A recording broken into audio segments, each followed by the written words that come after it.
नमस्कार, बिहार तक पर आप देख रहे हैं बड़ा सवाल और मैं हूं आपके साथ रोहित सिंह। आज का बड़ा सवाल ग्राउंड जीरो मोतिहारी से, जहां पर आज मुख्यमंत्री नीतीश कुमार पहुंचे थे अपनी प्रगति यात्रा के दूसरे दिन। आज दरअसल इस यात्रा का दूसरा दिन है और आज नीतीश कुमार मोतिहारी पहुंचे थे। कई जगहों पर वो गए, बहुत सारे शिलान्यास किया, समीक्षा बैठक भी की और जो जीविका दीदियों के साथ जो उनकी बातचीत होती है, महिलाओं से संवाद किया और किस तरीके से विकास के कार्य चल रहे हैं ज़िले में, इसकी समीक्षा की। और साथ ही साथ महिला जो वोटर्स हैं उनके साथ भी जो है उन्होंने संवाद किया और उनसे भी डायरेक्ट फीडबैक लिया कि क्या चल रहा है, कैसे चल रहा है। लेकिन इसी बीच प्रगति यात्रा के दूसरे दिन से ठीक पहले उनके लिए एक अच्छी खबर ज़रूर आ गई। देखिए, अच्छी खबर उनके लिए ये आई कि कुछ दिन पहले गृह मंत्री अमित शाह ने एक सवाल उनसे पूछा गया था और उनसे सवाल पूछा गया था कि क्या नीतीश कुमार के ही नेतृत्व में अगला बिहार विधानसभा चुनाव लड़ा जाएगा और क्या नीतीश कुमार ही मुख्यमंत्री का चेहरा होंगे। तो इसको लेकर उस वक्त अमित शाह ने जो जवाब दिया था उससे बहुत ज़्यादा स्पष्टता नहीं हो पाई थी। उन्होंने एक तरीके से गोल गोल जो है जवाब दिया कि ऐसे फैसले जो हैं वो किसी सेमिनार कॉन्क्लेव में ऐसे नहीं दिए जाते हैं। तो उस वक्त उन्होंने खुलकर नीतीश कुमार का समर्थन नहीं किया था या उनके नाम पर मुहर नहीं लगाया था, जिसके बाद से ही पिछले तकरीबन 10 दिन से एक अजीबोगरीब सी स्थिति हो गई थी बीजेपी और जेडीयू के बीच में। जेडीयू के मन में भी सवाल खड़े हो रहे थे कि भाई, अब केंद्रीय गृह मंत्री अमित शाह जो इतने पावरफुल व्यक्ति हैं बीजेपी में और केंद्र सरकार में, उन्होंने भी नीतीश कुमार के नाम को लेकर गोल गोल सा जवाब दिया है। कोई स्पष्ट बात नहीं की है कि नीतीश कुमार अगले साल बिहार विधानसभा चुनाव में एनडीए का चेहरा होंगे या नहीं होंगे। उसके बाद फिर बयानों का दौर चला।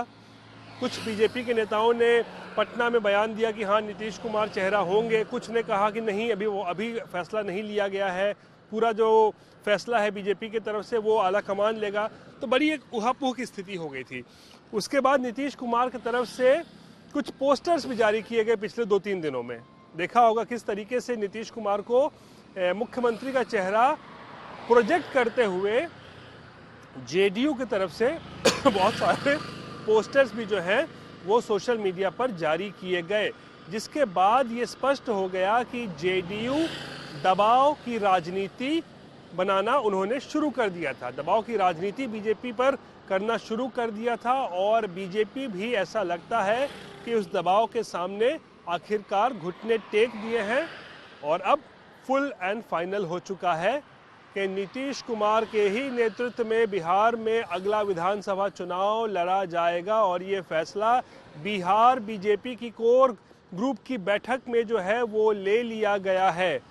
यानी नो इफ नो बट, कोई शंका, कोई किंतु परंतु की अब बात नहीं रही है, क्योंकि बीजेपी को भी ये एहसास हो गया है कि अगर नीतीश ना खुश तो बीजेपी हो सकती है फुस, जैसा कि 2015 के बिहार विधानसभा चुनाव में देखने को मिला था, जब नीतीश कुमार एनडीए का हिस्सा नहीं थे बल्कि आरजेडी के साथ थे, महागठबंधन में थे, और उस दौरान किस तरीके से बीजेपी का सफाया हुआ था बिहार से और किस तरीके से महागठबंधन की ज़बरदस्त और बम्पर जीत हुई थी। तकरीबन 180 के आसपास जो है महागठबंधन ने सीट जीता था उस वक्त। तो स्पष्ट हो गया था कि नीतीश और लालू का अगर मिलना होता है, ये जो दोनों साथ आते हैं, तो एक ऐसा वोट बैंक तैयार होता है, एक ऐसा समीकरण तैयार होता है जिसके सामने बीजेपी जो है वो कहीं ना कहीं कह सकते हैं आंधी में जो है वो बिखर सकती है, महागठबंधन की आंधी में। और इसीलिए शायद बीजेपी को एहसास है कि अगर नीतीश होंगे नाखुश तो बीजेपी हो सकती है फुस बिहार में। इसीलिए आखिरकार फैसला ले लिया गया है कि भाई, नीतीश को करो फुस नहीं, नीतीश को करो फुस नहीं, नीतीश को करो खुश। ये बीजेपी ने जो है वो आखिरकार फैसला ले लिया है। जो भी फुस करने की जो बात कुछ दिनों से चल रही थी, जो सवाल खड़े हो रहे थे कि नीतीश होंगे नहीं होंगे, कौन होगा मुख्यमंत्री का चेहरा, वो सब पर विराम लग गया है। नीतीश को रखना है खुश। ये बीजेपी का मूल मंत्र है, ये अब पता चल चुका है। और इसीलिए बीजेपी ने अब नीतीश कुमार के ही नेतृत्व में अगला बिहार विधानसभा चुनाव लड़ने का फैसला कर लिया है। हरियाणा के सूरजकुंड में 2 दिवसीय बैठक हुई, बिहार बीजेपी के कोर ग्रुप की बैठक हुई और दिलीप जायसवाल जो कि बिहार प्रदेश अध्यक्ष हैं बीजेपी के, उन्होंने इसकी घोषणा भी कर दी कि हाँ भाई नीतीश कुमार ही चेहरा होंगे। बहुत सारे जो नेता हैं केंद्र में, गिरिराज सिंह ने, उन्होंने भी इसका समर्थन किया है और फिर प्रेम कुमार जो है बिहार के मंत्री, उन्होंने भी समर्थन किया। यानी बीजेपी को ये एहसास हो गया कि नीतीश कुमार को खुश रखना कितना ज़रूरी है और कितना महत्वपूर्ण है नीतीश कुमार का एनडीए में होना वोट बैंक के लिहाज से। लालू का वोट बैंक MY मुस्लिम यादव, उसमें अगर जोड़ दीजिए नीतीश कुमार का वोट बैंक, पिछड़ी जाति, अति पिछड़ी जाति का जो वोट बैंक होता है, OBC EBC, दलित महादलित, तो ये एक ऐसा डेडली कॉम्बिनेशन बन जाता है जिस जो हम कह सकते हैं कि इसका हम लोगों ने नतीजा परिणाम देखा था 2015 के विधानसभा चुनाव में। और शायद बीजेपी को एहसास है कि वैसा कुछ ना हो, नीतीश रहे एनडीए में, नीतीश को खुश रखो। तो नीतीश को देखिए खुश रखने की दरअसल बड़ी वजह यह भी है ना कि 12 सांसद उनके पास है, उन्हीं के समर्थन से केंद्र में सरकार भी चल रही है इस वक्त एनडीए की। तो ऐसे में नीतीश कुमार को कहीं से भी नाखुश नहीं किया जा सकता है। नीतीश कुमार को फुस करने की बात सोची भी नहीं जा सकती है बीजेपी की तरफ से। केंद्र में सरकार आखिर नीतीश के समर्थन से ही चल रही है, साथ में चंद्रबाबू नायडू की भी पार्टी का समर्थन है। नीतीश अगर समर्थन खींच लेंगे तो बड़ी गड़बड़ हो सकती है केंद्र में, और बीजेपी को यह एहसास है। और बिहार में भी बीजेपी को एहसास है कि कोई लीडरशिप बीजेपी ने यहाँ पर कोई बहुत पैदा किया नहीं है पिछले 10-15 साल 20 सालों में।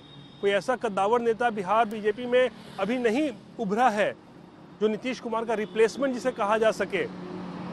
और इसीलिए नीतीश कुमार पर ही एक बार फिर से भरोसा जताया है बीजेपी ने कि भाई नीतीश को ही बड़ा भाई मानो, नीतीश को ही सर्वे सर्वा माना जाए, तभी बिहार में बीजेपी का कह सकते हैं उसकी जो है नैया पार लग सकती है। और इसीलिए बीजेपी ना हो फुस, इसीलिए अब कर दिया गया है नीतीश कुमार को खुश, और नीतीश कुमार के ही नेतृत्व में अब अगला बिहार विधानसभा चुनाव लड़ा जाएगा। और बीजेपी अब पूरी तरीके से कह सकते हैं नीतीश कुमार के चेहरे पर चुनाव लड़ने के लिए तैयार है। साथ ही साथ प्रधानमंत्री नरेंद्र मोदी के भी नेतृत्व में जो है बिहार में चुनाव लड़ा जाएगा। लेकिन अगर एनडीए अगले साल होने वाले विधानसभा चुनाव में जीत हासिल करता है तो फिर नीतीश कुमार एक बार फिर से मुख्यमंत्री बनेंगे।